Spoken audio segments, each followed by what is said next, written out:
അപ്പോൾ എൻ്റെ നേരത്തെ ഞാൻ പറഞ്ഞിരിക്കും പാഷനാണ് സിനിമ.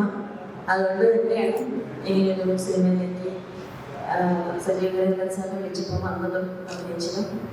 കുറച്ച് വർഷം മുമ്പ് ഞാൻ സിനിമയിൽ വന്നിട്ടുണ്ടായിരുന്നു. അൺഫോർച്യുനേറ്റ്ലി എനിക്ക് എൻ്റെതായിട്ടുള്ള കുറച്ച് കാര്യങ്ങളും കരിയറിൽ കുറച്ച് ബിസി കാര്യങ്ങളായതുകൊണ്ട് തന്നെ മുൻപ് പോകാൻ പറ്റിയിട്ടില്ല. ഇപ്പോൾ ഇതുപോലെ ഒരു നല്ല ക്യാരക്ടർ വന്നപ്പോൾ സിനിമയെ പാഷനായി കൊണ്ടുനടക്കുന്ന എനിക്ക് അത് ചെയ്തേ മതിയാവും എന്നുള്ള തോന്നലുണ്ടായി. വീണ്ടും വന്നത് ചെയ്യുകയുമായിരുന്നു. പിന്നെ രുദ്രയെ പറ്റി പറയുകയാണെങ്കിൽ രുദ്ര ഒരു സ്ത്രീപക്ഷ സിനിമയാണ്. കണ്ണകി എന്ന മൂവി എല്ലാവർക്കും അറിയാം. അതിൻ്റെ തിരക്കഥയിലെല്ലാം പ്രാധാന്യം വഹിച്ചിട്ടുള്ള അദ്ദേഹം ഡയറക്ടർ സജീവ് ലൂലൻ സാർ. അതുകൂടാതെ തന്നെ 9ഓളം സിനിമകൾ അദ്ദേഹം ചെയ്തു കഴിഞ്ഞിട്ടുണ്ട്. എല്ലാം നമ്മൾക്കറിയാം, കൂടുതലും ക്ലാസിക്കൽ മൂവികളും സ്ത്രീപക്ഷ സിനിമകളും തന്നെയാണ്. അദ്ദേഹത്തിനെ പോലെയുള്ള ഒരു വ്യക്തി ഇതുപോലെയുള്ള ഒരു മൂവിയിലേക്ക് വിളിച്ചപ്പോൾ എനിക്ക് എൻ്റെതായിട്ടുള്ള കഴിവുകളെല്ലാം ആക്ച്വലി നമ്മുടെ കഴിവുകളെല്ലാം പ്രകടിപ്പിക്കാൻ വളരെയേറെ സാധ്യതയുള്ളൊരു സിനിമയാണ്, എസ്പെഷ്യലി സ്ത്രീപക്ഷ സിനിമ. അതുകൊണ്ട് തന്നെ നല്ല സന്തോഷമുണ്ട്. ഇപ്പം അതിൻ്റെ ജേണി പോയി റിലീസിൻ്റെ ഒരു 10 ദിവസം കൂടെ കഴിഞ്ഞാൽ റിലീസ് അനൗൺസ് ചെയ്തിരിക്കുകയാണ്. എല്ലാ മാധ്യമ പ്രവർത്തകരും ഞങ്ങളോട് സഹകരിക്കണം. ഒരു കൊച്ചു സിനിമ, അത് വലിയൊരു സിനിമയാക്കി തന്നെ നിങ്ങളെല്ലാവരും മാറ്റി തരണം. അതുകൊണ്ട് എല്ലാവരോടും സഹകരണവും സന്തോഷവും എല്ലാം പ്രതീക്ഷിക്കുന്നു. പിന്നെ നായികയായിട്ട് ഒരു സ്ത്രീപക്ഷ സിനിമയിൽ മലയാള ഇൻഡസ്ട്രിയിലേക്ക് വന്ന എനിക്ക് പ്രത്യേകിച്ച് ഞാൻ ഒരു കൂടുതൽ സപ്പോർട്ട് നിങ്ങളെടുത്തുന്ന എല്ലാവരുടെ അടുത്തും ആവശ്യപ്പെടുകയാണ്. എല്ലാവരും എൻ്റെ കൂടെ ഉണ്ടാവണം, എന്നെ സപ്പോർട്ട് ചെയ്യണം. ഇനി അക്കിലെന്തെങ്കിലും ചെയ്യണമെങ്കിൽ ചെയ്യാം.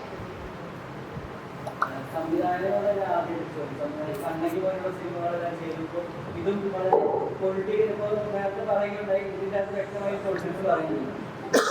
പറഞ്ഞപ്പോൾ ഇപ്പൊ സംസാരിച്ചപ്പോൾ രണ്ടിൽ കൂടുതലാണ് പറഞ്ഞു സ്ത്രീപക്ഷ സിനിമ. എന്തുകൊണ്ടാണ് നമ്മുടെ സ്ത്രീപക്ഷ സിനിമ അല്ലെങ്കിൽ പുരുഷപക്ഷ സിനിമ അല്ലെങ്കിൽ ഇങ്ങനൊരു ഡിസ്ക്രിമിനേഷൻ കലയല്ലേ, അതിലേക്ക് ഇങ്ങനെ ഒരു ഡിസ്ക്രിമിനേഷൻ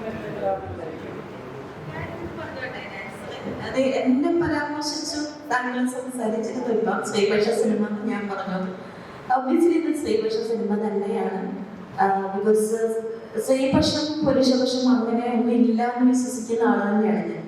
പക്ഷെ ഇന്ന് എന്ത് തന്നെ പറഞ്ഞാലും സിനിമ ഇൻഡസ്ട്രിയിലെ സൂപ്പർ സ്റ്റാറുകൾക്കാണ് ഇപ്പോഴും പ്രാധാന്യം കൊടുത്തുകൊണ്ടിരിക്കുന്നത്. അവിടെ നായിക എന്ന് പറയുന്ന ആൾ ഒരിക്കലും സൂപ്പർ സ്റ്റാറിന്റെ മുകളിൽ പോയതായിട്ട് നമ്മൾ അധികം സിനിമകളൊന്നും കാണാറില്ല. എന്നാൽ ഈ സിനിമ വന്നിരിക്കുന്നത് അങ്ങനെയല്ല. ഇതില് നായകനും നായികയും എല്ലാം ഒരു പ്രിഫറൻസ് കൊടുത്തിരിക്കുന്നതും ആ കഥ ഡയറക്ടർ സാർ പറയാൻ ശ്രമിച്ചിരിക്കുന്ന കഥ പറഞ്ഞിരിക്കുന്നത് നായികയും കൂടിയാണ്. ആ നായികയിൽ കൂടി ഈ കഥ പറഞ്ഞതുകൊണ്ട് തന്നെയാണ് ഇതൊരു സ്ത്രീപക്ഷ സിനിമ എന്ന് ഞാൻ എടുത്തു പറയാനില്ല. ഇനി ഡയറക്ടർ സാർ പറഞ്ഞാട്ടെ.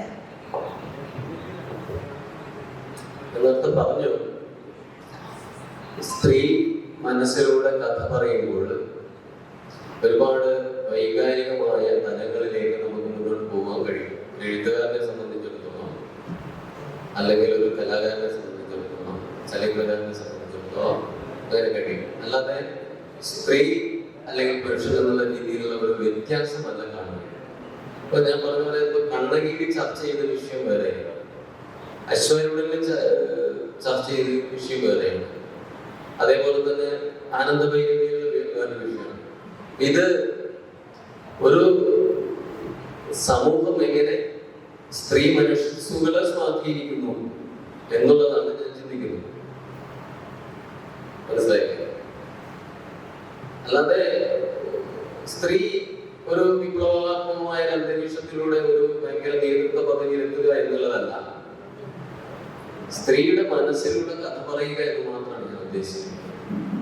അല്ലാതെ ഇന്നത്തെ ഒരു സാമൂഹ്യ വ്യവസ്ഥിതിയെ, ആ വ്യവസ്ഥിതിയിൽ എങ്ങനെ സ്ത്രീ എന്നുള്ളതിനെ കുറിച്ചല്ല എന്റെ സിനിമ.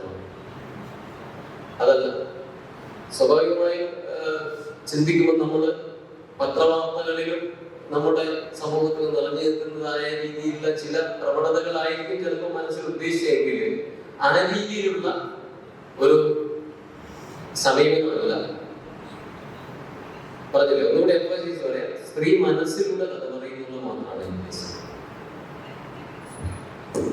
ഈ സിനിമ ഇറക്കുന്നത് കൊണ്ട് ഓരോ സിനിമ ഇറക്കുമ്പോൾ അതിനൊരു പൊളിറ്റിക്സ് മെസ്സേജ് ഉണ്ടാവും. സിനിമ പ്രേക്ഷകർക്ക് അങ്ങനെ ആഗ്രഹിക്കുന്ന മെസ്സേജ് ഉണ്ടായിരിക്കും, പ്രേക്ഷകർക്ക് കൊടുക്കാൻ ആഗ്രഹിക്കുന്ന പൊളിറ്റിക്സ് ഉണ്ടായിരിക്കും. ഞാൻ നേരത്തെ പറഞ്ഞു സംഭവം പറയുന്നത്, അതായത് ഈ പൊളിറ്റിക്സ് നമ്മൾ പാർട്ടി പ്രവർത്തനം എന്നുള്ള രീതിയിലല്ല. അതായത് നമ്മള് ഇപ്പം കലയുടെ രാഷ്ട്രീയം, വാക്കിന്റെ രാഷ്ട്രീയം, അല്ലെങ്കിൽ സംഗീതത്തിന്റെ രാഷ്ട്രീയം എന്ന് പറയുന്നത് യഥാർത്ഥത്തിൽ ഈ വാക്ക് ഒരുപാട് നമ്മൾ പ്രയോഗിച്ചിട്ട് അർത്ഥങ്ങൾ വ്യത്യാസപ്പെട്ട വാക്കാണ്.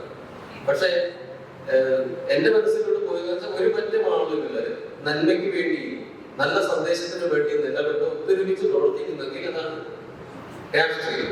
അത് സിനിമയിലൂടെയാണ് സിനിമയുടെ രാഷ്ട്രീയം.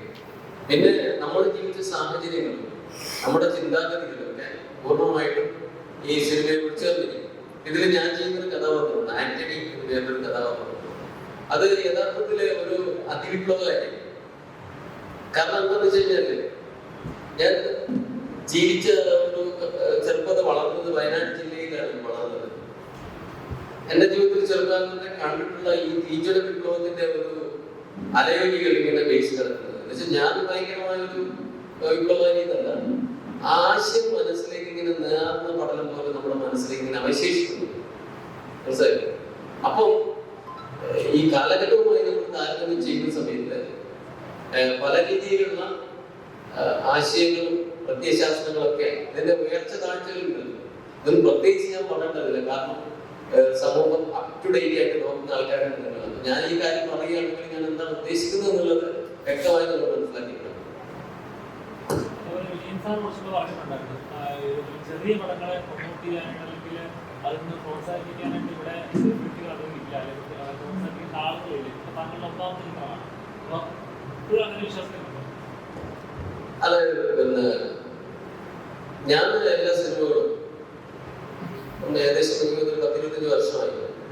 പക്ഷെ എനിക്ക് ചെറിയ സിനിമ വലിയ സിനിമ എന്നൊക്കെ പറയുന്നത് ഇങ്ങനെ പറയുന്നതല്ല, നമ്മൾ ചെയ്യുന്നതെല്ലാം സിനിമയാണ്. ഇപ്പൊ ഞാൻ പൊതുവെ നമ്മളൊരു ഇതുണ്ടല്ലോ, എന്താണ് ആർട്ട് സിനിമ, അല്ലെങ്കിൽ പിന്നെ നേർദാന സിനിമ, കൊമേഴ്ഷ്യൽ സിനിമ, സമാന്തര സിനിമ, ഇങ്ങനെയുള്ള ഒരു സംഭവമല്ല.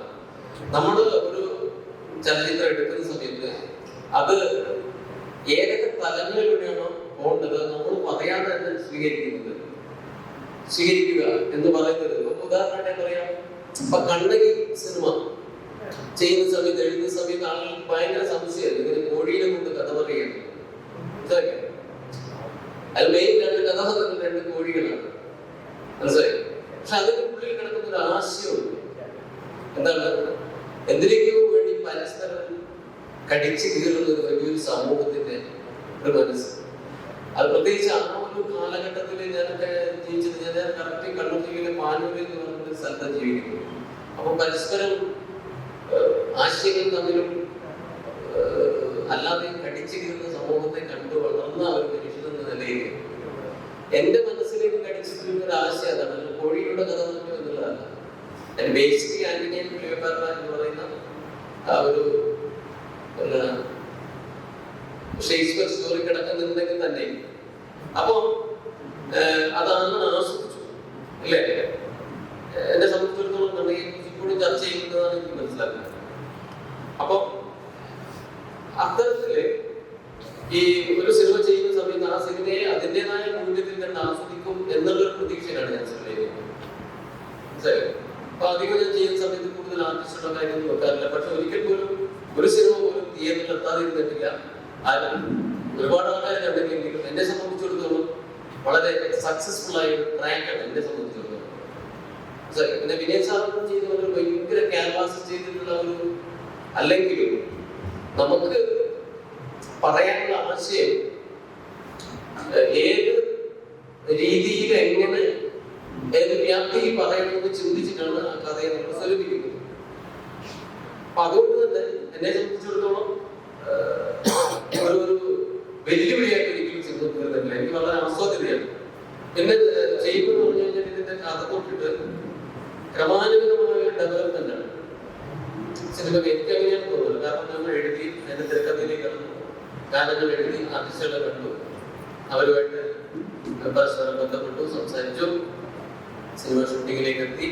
അങ്ങനെ ഓരോ പ്രോസസ്സും ഞാൻ തന്നെ കംപ്ലീറ്റ് ചെയ്യുന്നു. അതിനിടയിൽ സംഗീതം ചെയ്യുന്നു, അത്യാവശ്യം പാടാൻ പറ്റുമെങ്കിൽ ചാൻസ് പാടുകയും ചെയ്യുന്നു, നമ്മുടെ ശബ്ദത്തിന് ചേരാവുന്ന രീതിയാണ് അതും ചെയ്യുന്നു. അങ്ങനെ ഈ ഒരു സത്യത്തിൽ ഞാൻ മനസ്സിൽ നിന്നല്ലാതെ കിടന്നപ്പോൾ ഒരു പൂവിരിക്കുന്ന പോലെ ഒരു പ്രശ്നം. നമ്മളിപ്പോ ഒരു മാവ് തട്ടു, എന്റെ മനസ്സിൽ പറഞ്ഞാൽ ഒരു മാവ് തട്ട് മാവ് വിരിഞ്ഞ് ഒരു ഉണ്ണി വിരിക്കുന്നത്, അതാണ് എന്റെ മനസ്സിൽ സിനിമ. മനസ്സിലായി? അത് ഇഷ്ടപ്പെടാത്തവർ ഉണ്ടാവില്ല അല്ലെ? ഒരു ചൊല്ലുണ്ട്, ഏതാ, മക്കളെയും മാമ്പൂ എന്ന് മോഹിക്കരുത്. ഒരു സിനിമ എന്ന് പറയുന്ന സമയത്ത് അമിതമായി നമ്മൾ മോഹിക്കുന്ന കാര്യമില്ല. അതുകൊണ്ട് തന്നെ ഞാൻ എപ്പോഴും ചിന്തിക്കുന്നത് ഒരു മാമ്പൂ വിരിയുന്നത് പോലെ ആ പൂക്കൾ അങ്ങനെ കൊണ്ടുപോയി കഴിഞ്ഞാൽ ഒരു ഉണ്ണി അത് പിന്നീട് പഴമായി മാറും ഇല്ലേ? അതിന്റെ കാതലായ അതിന്റെ വിത്ത് ആളുകൾ നിൽക്കുന്നു. അതുപോലെ സിനിമകൾ ഇങ്ങനെ ആളുകൾ പറയുകയും ഇന്ന് സിനിമയാണ് ഉള്ള എന്ന് പറയുന്ന ഒരു അവസ്ഥയുണ്ട്. അതാണ് എന്നെ സംബന്ധിച്ചിടത്തോളം എന്റെ സിനിമ.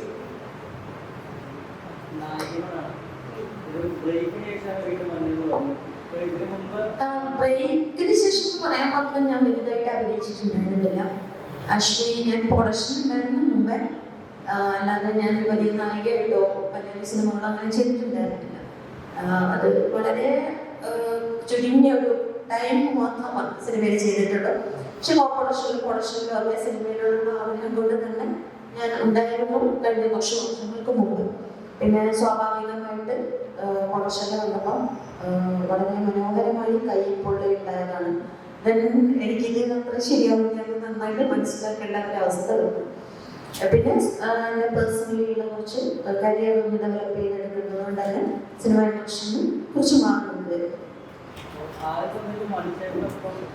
മണിച്ചിട്ടൻ കലാമണിച്ചിട്ടൻ്റെ മായാപുരി എന്ന സിനിമയിൽ ഞാൻ ചെയ്തിട്ടുണ്ടായിരുന്നു. അതിൽ കോമ്പറ്റീഷൻ കൂടി തന്നെയാണ് ഞാൻ സിനിമയിലേക്ക് വന്നിട്ടുണ്ടായിരുന്നത്. പിന്നീട് എനിക്ക് മാറിക്കേണ്ടി വന്നതാണ് സിനിമയിൽ.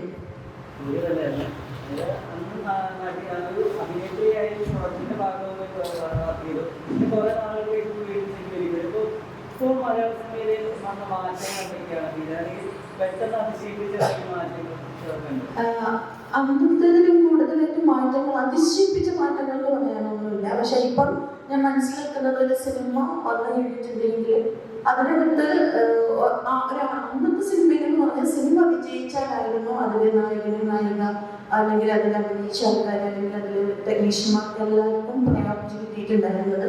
എന്നാൽ എസ്പെഷ്യലി കൊറോണ കഴിഞ്ഞതിന് ശേഷം കൊണ്ട് നമ്മളുടെ ഒരു സിനിമ ഇൻഡസ്ട്രി എന്നല്ല എല്ലാ ഇൻഡസ്ട്രിയും ഒരുപാട് മാറിയിരിക്കുകയാണ്. ആ കൂടുതൽ സിനിമ ഇൻഡസ്ട്രിക്കും വലിയൊരു മാറ്റമാണ് ഉണ്ടായത്. ഇന്നത്തെ കാലഘട്ടത്തിൽ സിനിമ ചെയ്തു കഴിഞ്ഞാൽ സാമൂഹ്യ മാധ്യമങ്ങൾ കൂടുതലായിട്ടും നമ്മളുടെ എല്ലാത്തിലും സ്വാധീനം ചെലുത്തുന്നത് കൊണ്ട് തന്നെ സിനിമ അഭിനയിച്ചു കഴിഞ്ഞിട്ടുണ്ടെങ്കിൽ അതിനകത്ത് ഒരു സിനിമ വിജയിച്ചിട്ടില്ലെങ്കിൽ പോലും, അല്ലെങ്കിൽ അതിന്റെ കഥ ശക്തമായി വന്നിട്ട് അതിൽ അഭിനയിച്ച ആൾക്കാർക്കും അല്ലെങ്കിൽ അതിലെ ടെക്നീഷ്യന്മാർക്ക് എല്ലാവർക്കും എന്തെങ്കിലും ഒരു കയ്യൊപ്പ് അതിൽ നിന്ന് കിട്ടിയിരിക്കും. അത് അവർക്ക് സക്സസ് ആക്കി കൊണ്ടുപോകാൻ സാധിക്കും. ബിക്കോസ് ഇന്നത്തെ മാധ്യമങ്ങളും ഇന്നത്തെ മീഡിയയും അങ്ങനെയാണ്. അന്ന് അങ്ങനെ ആയിരുന്നില്ല. സിനിമ വിജയിച്ചാൽ മാത്രമേ നമ്മൾക്ക് മുന്നോട്ട് പോകാൻ സാധിച്ചിട്ടുണ്ടായിരുന്നുള്ളൂ. പിന്നെ അന്നത്തെ സിനിമ ഇൻഡസ്ട്രിയേക്കാളും ഒരുപാട് കൂടുതൽ ഫ്രീഡം സിനിമ ഇൻഡസ്ട്രിയിൽ വന്നു തുടങ്ങിയിട്ടുണ്ട്. ആൾക്കാർ ഒരുപാട് അന്നത്തെ സിനിമയിൽ അഭിനയിക്കുക എന്ന് പറയുമ്പോൾ അയ്യോ ചില ആൾക്കാർക്ക് അതൊന്നും ഡൈജസ്റ്റ് ആവാത്ത ഒരവസ്ഥയൊക്കെ ഉണ്ടായിരുന്നു. പക്ഷെ ഇന്ന് സിനിമ ഇൻഡസ്ട്രി എന്ന് പറഞ്ഞാൽ വളരെ ഒരു നല്ലൊരു ലെവലിലേക്കാണ് വന്നിരിക്കുന്നത്. ആർക്കും ആർക്കും അഭിനയിക്കാൻ പറ്റും. പോയി നമുക്ക് കയ്യൊപ്പ് ഉണ്ടാക്കി വരാം, അഭിനയിക്കാൻ കഴിവുണ്ടെങ്കിൽ ചെയ്യാൻ പറ്റും. അങ്ങനെ ഒരു ലെവലിൽ തന്നെയാണ് ഇന്ന് സിനിമ ഇൻഡസ്ട്രി പോകുന്നത്. ഇന്നത്തെ സിനിമ ഇൻഡസ്ട്രി ഫ്ലെക്സിബിൾ ആണ്. നായകന്മാർ വന്നു കഴിഞ്ഞാൽ പെട്ടെന്ന് തന്നെ അന്യഭാഷകളിലേക്ക് പോകും. അതായത് മലയാളം ഇൻഡസ്ട്രി എന്ന് പറയുമ്പോൾ അന്യഭാഷകളിലേക്ക് നായകന്മാരെ വിതരണം ചെയ്യുന്നത്. ഇപ്പോഴും ഒരുപാട് നായകന്മാരെ മലയാള സിനിമയ്ക്കായിട്ടുണ്ട്. ഇപ്പോൾ കുറേ അല്ലാതിരിക്കുന്നത് സിനിമ ചെയ്യാതിരിക്കുന്നത്. ഇപ്പോൾ ആ നായകന്മാർക്ക് ഒരു ഫ്രീഡം അങ്ങനെ എനിക്ക് തോന്നിയിട്ടില്ല. ഇതിപ്പോ എതിരെ എന്ന സിനിമ ഞാൻ മലയാളിയാണ്, ദുബായിലെ ജോലി ചെയ്യുന്നതും അദ്ദേഹം എന്നെ വിളിച്ചു. മുമ്പേ അദ്ദേഹം എന്നെ ഞാൻ അന്ന് സിനിമ ഇൻഡസ്ട്രിയിലേക്ക് വന്നപ്പോൾ തന്നെ സജീവ് ഗുരുവിലെ സാർ എന്നെ ഒരു സിനിമ ചെയ്യാൻ വേണ്ടി വിളിച്ചതായിരുന്നു. പിന്നെ ഞാൻ മാത്രം നിന്നപ്പോഴാണ് അദ്ദേഹം പിന്നെ അതിനെപ്പറ്റി ഒന്ന് സംസാരിക്കുന്നത്. ഞാനിപ്പോൾ രണ്ടാമത് സിനിമ ഇൻഡസ്ട്രിയിലേക്ക് രണ്ടാമത് വന്നത് ആക്ച്വലി സജീവ് ഗുരുവിലെ സാറിന്റെ സിനിമയിലല്ല. ഞാൻ അഭിനയിച്ചത് രണ്ടാമത് വന്നത് അജിത് പൂജപ്പുര സാറിന്റെ നേർത്തച്ഛൻ എന്ന സിനിമയിലാണ്. അജിത് സാർ വന്നിട്ടുണ്ട് ഇവിടെ, അജിത് സാർ അവിടെ ഇരിക്കുന്നുണ്ട്. അജിത് പൂജപ്പുര സാർ നേർത്തച്ഛൻ എന്ന ഒരു സിനിമ ചെയ്യാൻ വേണ്ടിയിട്ടാണ് എന്നെ മലയാള ഇൻഡസ്ട്രിയിലേക്ക് രണ്ടാമത് വിളിക്കുന്നത്. ആ സമയത്താണ് ഇതിൽ എന്നിലേക്ക് വരുന്നത്. ആ സിനിമയുടെ ചിത്രീകരണം പൂർത്തിയായി, അതും റിലീസ് തുടങ്ങിക്കൊണ്ടിരിക്കുകയാണ്. ഇതിപ്പോൾ റിലീസ് ഡേറ്റും ഫിക്സ് ചെയ്തു. എന്നെ സംബന്ധിച്ച് നമ്മുടെ അന്യഭാഷയുടെ അവസരങ്ങൾ കിട്ടാൻ കൂടുതൽ സാധ്യത അവിടെ ഒരുപാട് സിനിമകൾ ഇറങ്ങുന്നുണ്ട്. അപ്പൊ കേരളത്തിലുള്ളതിനേക്കാളും കൂടുതൽ സാധ്യത സിനിമ ഒരുപാട് തിയേറ്ററുകളും സിനിമകൾ ഇറങ്ങുന്ന അന്യഭാഷയില്. അതുകൊണ്ട് തന്നെ അങ്ങനെ ഇരിക്കാം. പക്ഷെ എനിക്കങ്ങനെ അങ്ങനത്തെ ഫീലൊന്നുമില്ല. എല്ലാം നമുക്ക് അഭിനയത്തിന്റെ കഴിവുണ്ടെങ്കിൽ ഇന്നത്തെ കാലത്ത് നമുക്ക് അഭിനയിക്കാനുള്ള അവസരങ്ങൾ കിട്ടും, അത്രയേ ഉള്ളൂ.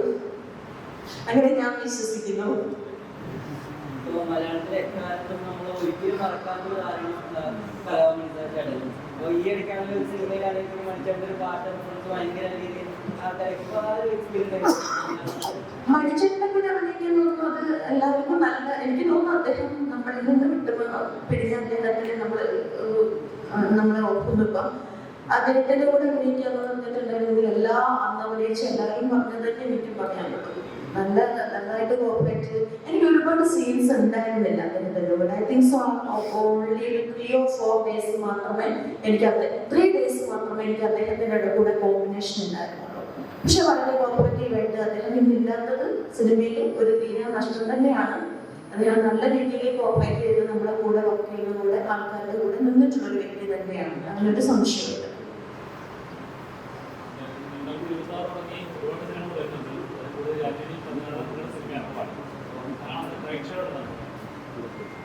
നായിക എന്ന നിലയിൽ ഞാൻ പറയും, എന്റെ സിനിമ ഞാൻ നായിക അഭിനയിക്കുന്ന സിനിമയാണ്. എല്ലാവരും പോയി കാണണം. ഇത് എല്ലാവർക്കും ഒരു നല്ല ട്രീറ്റ് ആയിരിക്കും, നല്ലൊരു സന്ദേശമായിരിക്കും. കാരണം രുദ്ര കുബിതയാണ്. അത് എല്ലാ വിധത്തിലുള്ള ഒരു ക്യാരക്ടറും അതിനകത്ത് ചെയ്യാൻ സാധിച്ചിട്ടുണ്ട്. എല്ലാവരും പോയി കാണണം, എല്ലാവരും പ്രോത്സാഹിപ്പിക്കണം. അത് തന്നെയാണ് ഇതുപോലുള്ള ചെറിയ ചെറിയ സിനിമകളെ പ്രോത്സാഹിപ്പിച്ച് നന്നായിട്ട് സിനിമ ഇൻഡസ്ട്രി കൊണ്ടുവരണം എന്ന് തന്നെയാണ് എൻ്റെ ഭാഗം.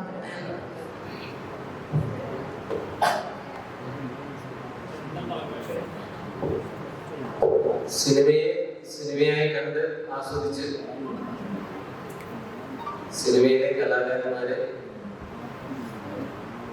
ഉയർച്ചയിലേക്ക് എത്താൻ വേണ്ടി സഹായിക്കണമെന്നാണ് പ്രേക്ഷകരോട് എനിക്ക് പറയാനുള്ളത്. സിനിമ മാത്രമാണ്. ഇത്രയും പറയാൻ കാര്യം പറഞ്ഞപ്പോൾ ഇതിന്റെ ഭാഗമാൻ കഴിഞ്ഞതിൽ ഞാൻ വളരെയധികം സന്തോഷിക്കുന്നു. എല്ലാവരും നല്ല പടങ്ങളിൽ സപ്പോർട്ട് ചെയ്യണമെന്നും ഈ പടം നല്ല രീതിയിൽ ജയിക്കണമെന്ന് ഞാൻ ആഗ്രഹിക്കുന്നു. സിനിമ എന്ന് പറയുന്നത് സംവിധായകന്റെ കഥയാണ് എന്ന് നമുക്കറിയാം. ഓരോ തിരക്കഥ അത് ബിഗ് സ്ക്രീനിൽ എങ്ങനെ കാണണമെന്ന് മുൻകൂട്ടി കണ്ടുകൊണ്ടാണ് സംവിധായകൻ ആ സിനിമയിലെ ഓരോ സീനുകളും അത് പകർത്തുന്നത്. അപ്പോൾ ഒരു കഥാപാത്രം എന്ന നിലയിൽ എനിക്ക് അതിനകത്ത് നൽകിയ കഥാപാത്രത്തെ വളരെ നല്ല രീതിയിൽ തന്നെ ആ സീനുകൾ നന്നായിട്ട് ചെയ്യുവാൻ കഴിഞ്ഞിട്ടുണ്ടെന്നാണ് എനിക്ക് പറയാനുള്ളത്. ഈ സംവിധായകൻ തന്നെ അതിൽ ഒരു മാവോയിസ്റ്റ് ഭീകരന്റെ വേഷമാണ് ചെയ്തിരിക്കുന്നത്, തീവ്രവാദിയുടെ വേഷമാണ് ചെയ്തിരിക്കുന്നത്.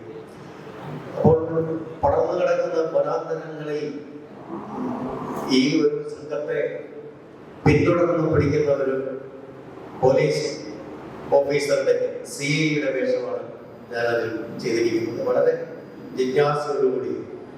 കാരണം ഈ മാവോയിസ്റ്റ് ഭീകരർ എത്ര ഉണ്ടെന്നോ അവരുടെ കയ്യിൽ എന്തുമാത്രം ആയുധമുണ്ടോ അത്തരം കാര്യങ്ങളെക്കുറിച്ചൊന്നും ഒരു ധാരണയില്ലാതെ കുറെ പോലീസ് സംഘങ്ങളുമായിട്ട് ഇവരെ പിടികൂടാൻ നടക്കുന്ന ഡിപ്പാർട്ട്മെന്റിലെ ഒരാളെന്ന നിലയിൽ വളരെ അപകടം പിടിച്ച ഒരു സിറ്റുവേഷനിലൂടെയാണ് ഞങ്ങൾ കടന്നുപോയത്.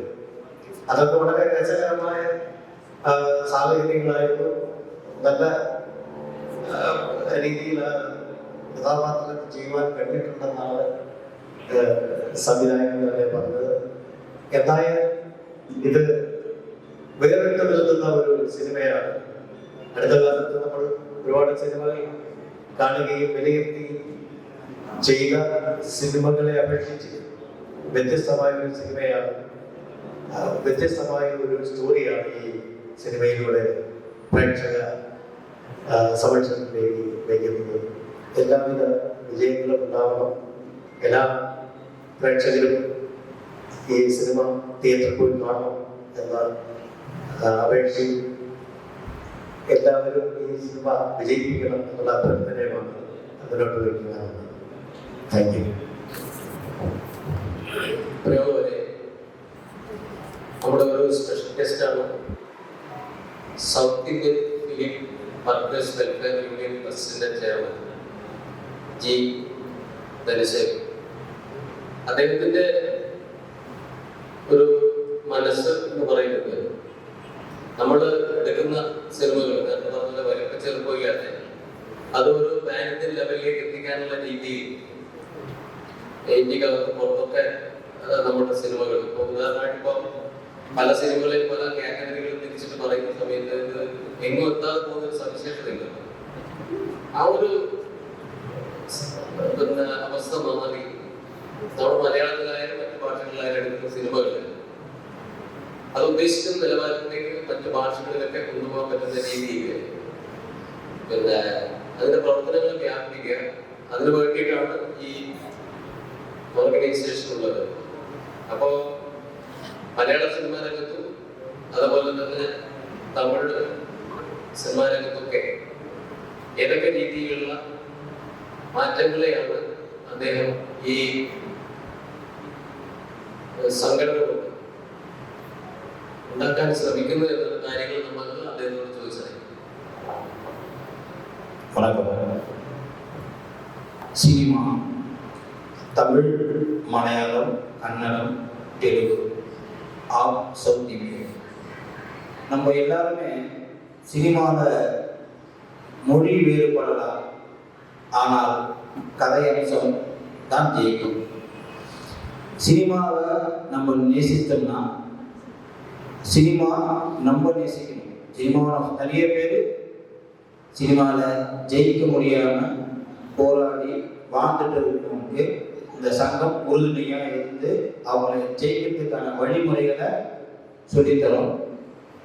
ஏன் நம்ம சினிமாவில் ஜெயிக்க முடியலன்னா சினிமாவை நம்ம அதை லவ் பண்ணணும். சினிமா லவ் பண்ணிடுச்சுன்னா இன்னைக்கு எப்படி சூப்பர் ஸ்டார் அந்த ரேஞ்சில் நம்ம உயர்ந்துடுவோம். அது வரைக்கும் நம்ம சினிமாவை நம்ம லவ் பண்ணணும், அதுக்காக போராடிக்கணும்.